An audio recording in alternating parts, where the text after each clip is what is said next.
What's up, y'all? It's your boy eBay Fight Predictions, and I'm gonna be breaking down Max Holloway versus Calvin Kattar. This is a great main event. I love it. I've done a pretty good, film study on it. I've watched a ton of their fights. I guess their last seven, I think, their last seven fights.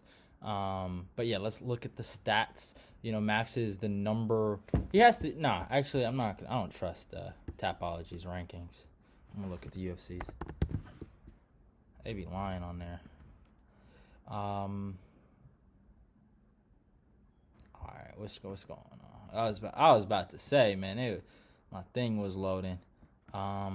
Yeah, Max is at number one featherweight in the world. Calvin Kattar is the number six. And yeah, that's important to really look at. Max comes in 21-6, fights out of Hawaii, age 29, height 5'11", and a reach of 69.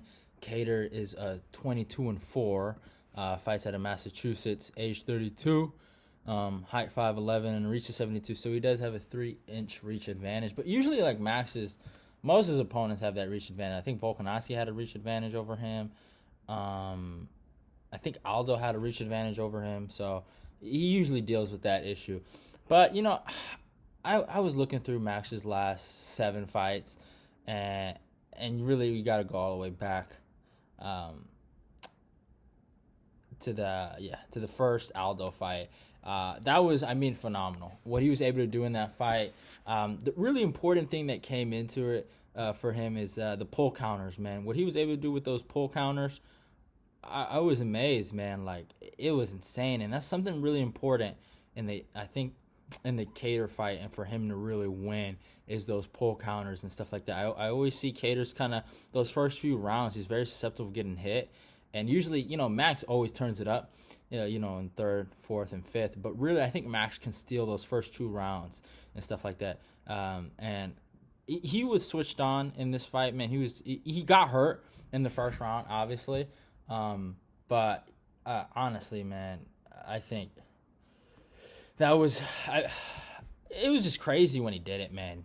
I didn't think he was gonna do it the first time, and then he fights Aldo the second time, and that shit was an evisceration.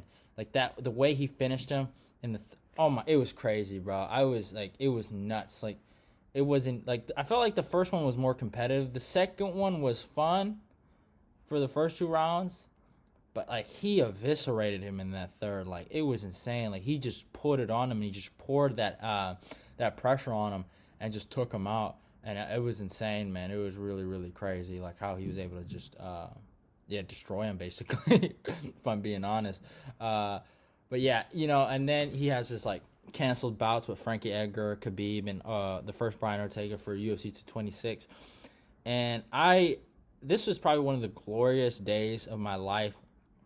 I don't think I was on YouTube then, but there was a lot of hype on Brian Ortega, and I think Brian Ortega was the favorite coming into this. Yeah, I understand Max at the time. He had weight cutting issues. It looked like he might end his career. Like, it was looking really bleak for him, and we didn't know what was gonna happen for Max. And a lot of people were feeling Ortega, and I don't want to say I took joy in watching Ortega get beat up, but man, it felt good to be like, vindicated. Like, yo, y'all stop playing with Max Holloway. Like, that's insane. And they just went out there and they went at it. I will say it was a good scrap. It was more competitive than I remember. I actually gave the third round to Ortega. He threw a good elbow, but man, did Max, like, I don't know, man. He just had fun in there. He was loose. He didn't care. Like, out of all these fights, I feel like that Ortega fight is still his best performance. Like, even the Aldo fight, like, Aldo's great, but what he did to Ortega, the pressure and the doubt that he was going through during that fight, it was insane, man. I think I've watched that fight way too many times. It's not that great of a fight, but it's a great performance. I think that's what it really is. It's like, and the funny thing is, I'll never forget in the promotion there, they were talking about these guys might run it back, and might be a trilogy, and this and that. These are the two best featherweights in the world, and it's looking like it might be true. Looking at what Ortega just did to Zombie, we might see Max versus Ortega in the near future if Max gets it done tonight for this fight. But and then dude, I was like, so I was on Max's side for that one, and I don't want to be a liar, right? But and I believe me, I actually did end up going Dustin Poirier on this. I was shocked to see how many people acted like Dustin Poirier didn't beat him the first time. You know, Dustin in the first fight, if you guys remember, he fucking picked him up and submitted him like he was a nobody. And they've obviously improved since then, but like I was just shocked. Like, and he was on a 5-fight win streak, I think, or was he? Yeah, I think he was on a 5-fight win streak. And he would just, he just beat Eddie Alvarez, and what he did to Eddie was insane. And then, he had it with Max. And what was really important, and if you're a Kattar fan, if you were a Kattar like believer, you got to look at this fight, man. Like I picked Dustin, but like I didn't think Dustin was gonna do the smart things, like the MMA IQ things that he did to really secure this win. He did a lot of great things in that fight to really secure the win. But the first 2 rounds, if you're a Kattar fan, this is what you got to look at. He was able to put the right amount of power to wobble Max, right? And when he had that lead, those two, like the way he wobbled him in the first round, where he had Max just skating around, and then in the second round, the way he was just, it was insane, right? But what really, I feel like, helped Dustin win that fight, but it doesn't go for Calvin Kattar, was the clinch situations in the wrestling. So he got the lead from hurting Max in those first 2. But if you remember the third round, I ended up giving the third round to Max, right? Max was really feeling himself. But when Dustin started taking him down, and then he went for that, he started getting those clinch situations, putting him against the cage, throwing that knee to his face, that's how he maintained the lead, and that's how he ended up winning the fight overall. But I don't think Kattar's going to be able to do that like in that Dustin fight. I just don't see it. I haven't seen what he can do in the clinch. I haven't seen what he can do in the wrestling. I know he has a wrestling background, but I don't think he can take Max down at will like that. But he should try. Nothing against it. But I ended up picking those 2 right. I picked Max to beat Ortega, and I picked Dustin to beat Max. This is where this one hurt my soul, right? And I don't think it might. I don't know if it's on the channel, but I did pick Frankie Edgar to beat Max. Frankie's my boy, y'all. Y'all know me. Even when he fought Pedro Munoz, if you watch that breakdown and that whole entire thing, I knew, like in my head, I was like, Munoz is probably gonna knock him out, but I ended up picking Edgar, and it ended up working in my favor because he ended up getting the dub. But here, this was an annihilation. This was pure domination. Even Joe Rogan, it was funny. I think, was it the third? It might have been the third or the fourth where Frankie got the takedown, and then Joe tried to say in commentary that he won the round, and he just, before he got the takedown, he got wobbled. It was insane. And we saw what Max, I think this was this the first time he ever went 5 rounds? I think so. Just straight up. But this was like almost like a proving ground fight for Max to show like everybody, like, hey, I got this, man. I'm back. And since he was coming off the Dustin loss, the pressure he put, and he was just phenomenal. The takedown defense was amazing. The boxing, he just peppered him. And just like, he did have the reach advantage in this one. It was probably like the first one. And against Ortega, I think they had the same reach. But in his last, 6, he didn't really have much of a reach advantage, I was surprised. It was crazy. But, I don't. The way he destroyed Frankie, man, it breaks my heart even thinking about it. Like, I have bad memories of what he did, like the spinning wheel kick to the body. Like, it was hard for me to watch that fight, man. I don't even know. It's crazy Frankie Edgar even got the title shot. Like, it's insane they gave him the title shot, which is nutty. But, it is what it is. But then we go to the Volkanovski fight, the first one. I mean, phenomenal performance by Alexander Volkanovski. The way he used the leg kicks in that fight, and just he whew, sorry, y'all. The way he was able to use those leg kicks was amazing. And he just, in my humble opinion, I thought it was 4-1. Maybe I could give the 5th or the 4th round to Max. I never understood why people thought Max won this fight. To this day, I'm still amazed. I ended up picking Volkanovski to win that first one. I felt some type of way about how he did Frankie dirty, right? And I always felt like a good wrestler, like a Chad Mendes and Frankie, with good cardio and a decent striking could beat Max. I always felt that way. But it was like, it's kind of funny. I low key feel like Alexander Volkanovski is like Chad Mendes and Frank Edgar's like baby, basically. If they ever had a baby, that's what Volkanovski is. And I felt like he executed the game plan right. But I feel like he's even better than Mendes, and he ended up beating Mendes. But Mendes and what's it called, and Frankie. I think he's just a more evolved version of both of them. But like, he has good power and he had good leg kicks, and what he was able to do with the leg kicks, he would have Max think about the leg kicks, and then right when Max was maybe trying to like, I wouldn't say counter, but like apply more pressure, he would throw a right to like a really heavy right to like set him at bay, and he was great in that fight, man. He was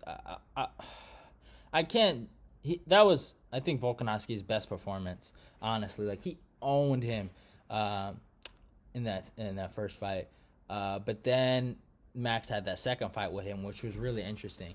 And this is where I kind of divulged from Max a little bit. Even though he looked great in this fight, he had the 2 knockdowns, right, with the head kick and then the uppercut, which was good. But it was a close fight, and that third round was very debatable. I could see somebody giving it to Max. It was a really, really close fight. I think the commentary, you got to basically mute the commentary, I think, for that fight, because it's funny to me. I was listening to this. It's so weird. Like, they were on Volkanovski's side in the beginning, and then right when Max, I guess he went up to him and just shush, and he basically bitched him out, and then they went on his side, which is nuts to me. Michael Bisping and John Anik, I'm saying this right now, y'all got bitched out by Max, and that's kind of crazy. And it kind of changed their opinion. You could see even Michael saying, even though Volkanovski did better, Max won that round. And it was just, they were trying to dictate the whole entire commentary team just to go on Max's side. And there's nothing wrong with that. If you think Max won that fight, all power to you. At the time watching it live, I thought Max won it because of the comment. But then I rewatched. I was like, man, there's a good debate that Volkanovski won that fight. But here's the problem, and I'll justify by saying this. I seen the same issue happen with Dominic Reyes, right? There's this big uproar, right? And it happens with a lot of guys. Even like I think Alexander Gustafsson had that issue, right? Where like everyone thinks they beat the champ. Their next fight, they're like considered the uncrowned champ. And I think it gets to their head a little bit, and then they lose, right? I'll never forget Dominic Reyes. After he beat, I personally felt like he beat John, right? But then he fought Jan Blachowicz, and y'all know I'm not a big Reyes fan, and I enjoyed when Jan Blachowicz knocked him out. I'll never forget when during fight week, during all of it, during the interviews, I heard him really talking about John a lot. Even though I will admit he did make excuses before the fight, and I will give him credit for this. Not a lot of people do it. He didn't like that he didn't have time. I guess he had I think a 6-week or 5-week training camp. He said like he didn't like that. So I will say that he did talk, and he looked bad in it. He looked flat. I didn't think he was in the best. I wouldn't say, it's hard to say what's good Dominic Reyes shape, but I felt like he looked in better shape than, I don't know why personally I felt like he did, and then the Blachowicz fight, but like I don't know, maybe it's just me, but it was like I felt, you can feel it in the air that Blachowicz was ready to fight and Dom wasn't. And even when you seen it with Gustafsson, everyone was saying, uncrowned king, right? After he had the fight with Jones, right? And then he gets knocked out by Rumble Johnson. And, it's just one of those things. And it's like, I saw Max's interview with Brett Okamoto, and not once did he bring up Kattar. Like, he brought him up once, but like barely, like for a second. And it just almost feels like he's overlooking Kattar to an extent. And I'm just like, that kind of shocked me. And that's where like I divulged, where like, even though he looked amazing against Volkanovski, and he's saying he's doing even less sparring, right? Whatever you want to say about sparring, I still think it's essential to a certain extent, right? Just depends on like, controlling how hard it is. How are you gonna, that's Kattar's like he's hot right now, and then I looked at Kattar's last 7 wins, and it was really interesting to really look at. You look at the victory over Shane Burgos, man. That was insanity. What he was able to do to Burgos and stuff like that. And you got to look at we look at Max, right? You look at these similar matchups. I don't want to say Burgos is like Max, but he's a big guy. He has a long reach, and he has a pressure style, right? And there were moments where I could see Max having success. Burgos had a lot of success with those body shots and the pressure, right?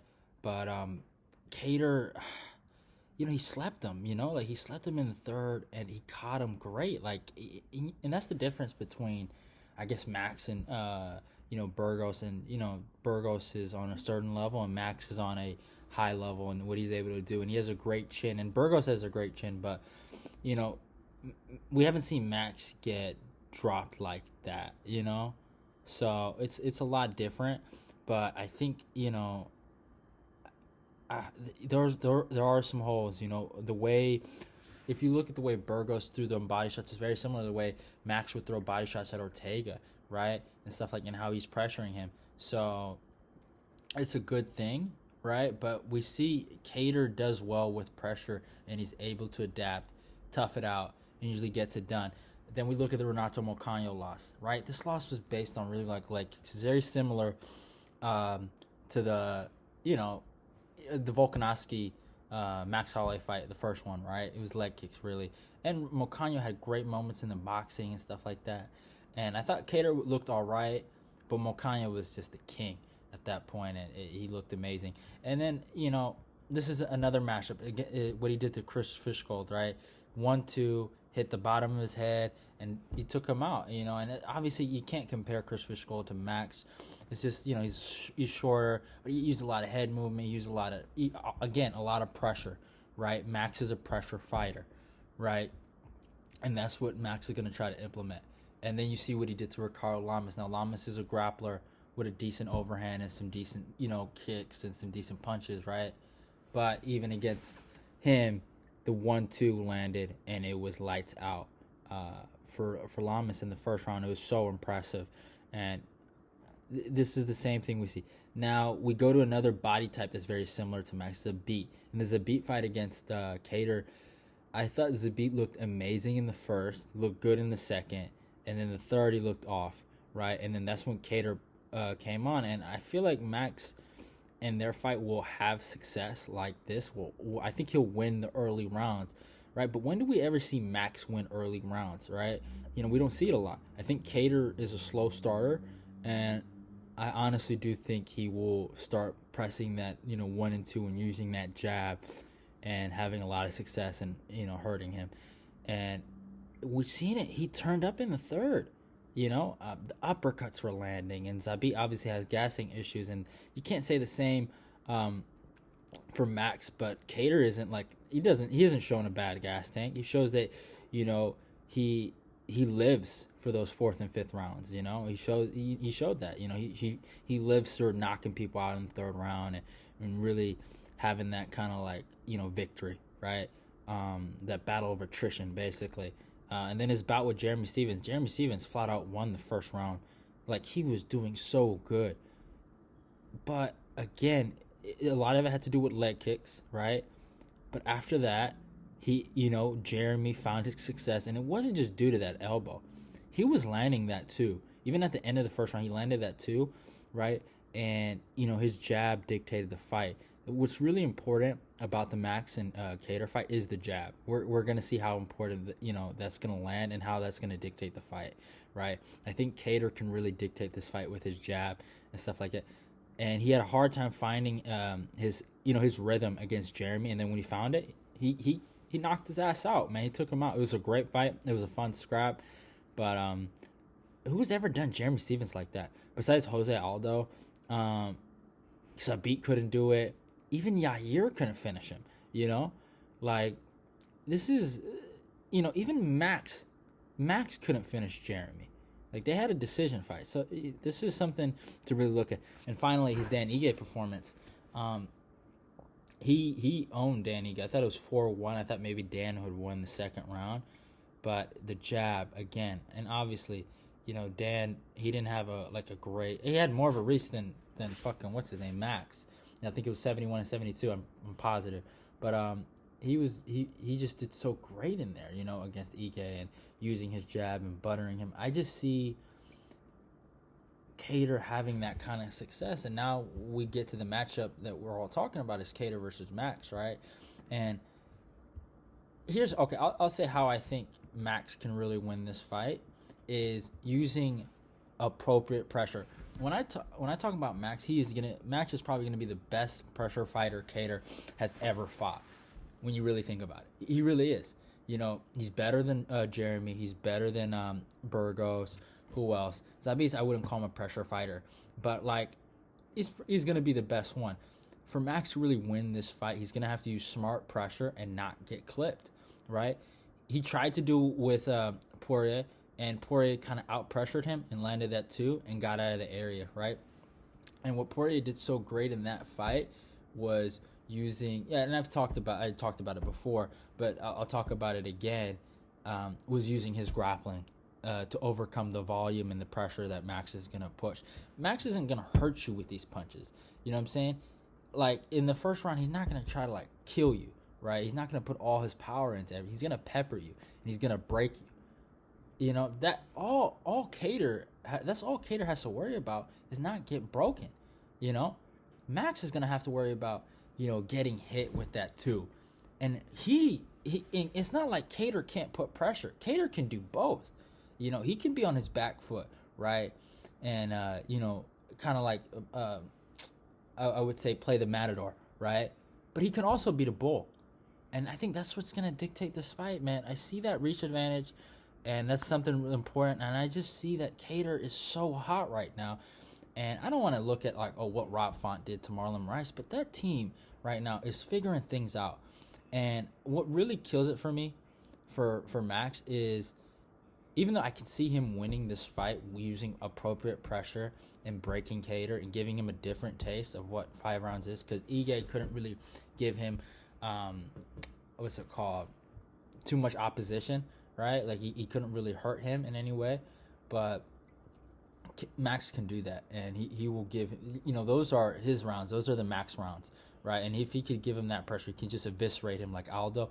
Then yeah, I think Max has a great chance. But what kills it for me is the interview that killed it for me, and more importantly, it's just I see that like that Dominic Reyes thing, man. Dude, that kills it for me too. And I had a feeling. That's why I picked Blachowicz. And I'm feeling the same thing with Kattar. I think Kattar, he's not like trash, and it's not like he's levels below. Like I never understood why people picked Jeff Neal over Wonder Boy, right? Jeff Neal has shown throughout all his fights that he's beatable. Against Nico Price, he's shown he was beatable, right? Extremely, extremely beatable. Bilal Muhammad, beatable, right? You look at those fights. You can see there's holes in the game that a guy like Wonder Boy can exploit, right? Kattar has just gotten better. You know what I'm saying? Like, and his wins have aged well. Like, what he did to Burgos, and we're seeing what Burgos is doing, going tooth and nail with Josh Emmett. Like, Emmett couldn't really finish Burgos. And we call Emmett the hardest hitter, right? Like, we got to start looking at that, and what he was able to do to Ige. And I promise, I think Ige is going to get a dub in his next fight. And then what he did to Jeremy. Like, I know Jeremy was coming off some losses, but, he had close competitive fights. I think I don't know if it was a split decision against Zabit, but it was a close fight. I think I scored it, like, it was super close. And against Yair, like, that shit was a fight of the year contender. Right? And these guys are top 5 guys. And like I think he's gonna put he's gonna put some great pressure on him, and I think that 1-2 is gonna land. And I think when he lands that shot, he's gonna hurt Max, but I don't think he's gonna finish Max. I think he's gonna hurt him a few times, and those rounds are gonna matter more than what Max does. All Kattar has to worry about, the same thing that Dustin had to worry about, is not letting the volume overcome you, right? Because Max, he's not a quitter. Right, he's not a beta. He's an alpha, straight up. Right, he got hurt by Dustin, and he came back in that third, and I thought he won the third. I just seeing that 1-2, and Max just willingness to get hit a little bit too much, it's gonna get him hurt, and I think he's gonna lose this fight. I really do. I think Max loses this fight to Kattar. You know, I just did not like watching that interview, and just seeing what happened to Dominic Reyes, and just seeing how hot Kattar is, and he's not a prop. This boy's a prop. I heard his interview, and he just sounds like he wants like gold and success, man. He sounds like a problem, right? Max sounds like he's enjoying his wife, his family, and that's all cool. But when you got a guy in the gutter, you know, that's trying to like win, it's a different ball game. And I think Kattar beats him by decision. That's my pick. I'm going Kattar by decision. Um, this is a really, really close fight. I just don't understand why people are doubting Kattar. I don't get it. Like, this is a really close fight. Like, stylistically, you look at what Kattar can do in the boxing, and I guess you can call him a brawler. If you don't want to say he has I know some people just call it doesn't matter. He has power, he has pop. And we've seen they even call Dustin Poirier a brawler, right? And we saw what Dustin does. If you don't see similarities with Dustin Poirier and Calvin Kattar, like, come on now, you know, in styles right now. But I understand Dustin uses grappling and really win that fight in the clinch work. But I think the blessed era is over, man. I really do.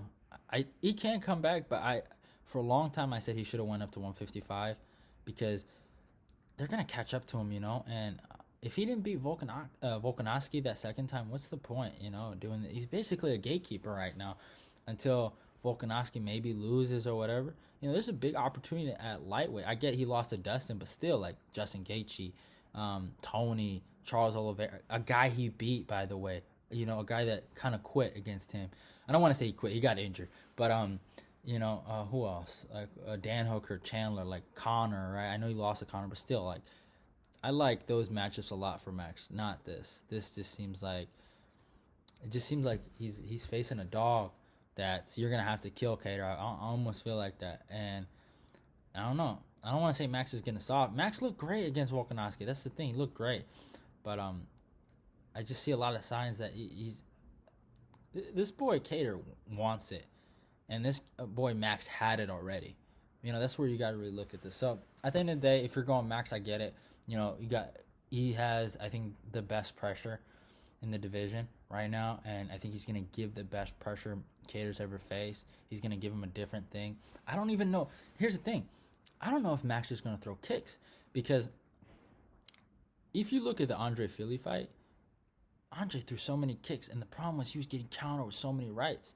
Max usually doesn't throw a lot of kicks. He does have a kickboxing background. That's where he really started. But in his MMA career, when he won that, he's primarily threw a lot of those fucking, you know, I wouldn't call him a boxer, but he was throwing a lot of hands, you know. And I don't think he even throws kicks. Maybe if he threw kicks, I feel like he's a different level than Fili.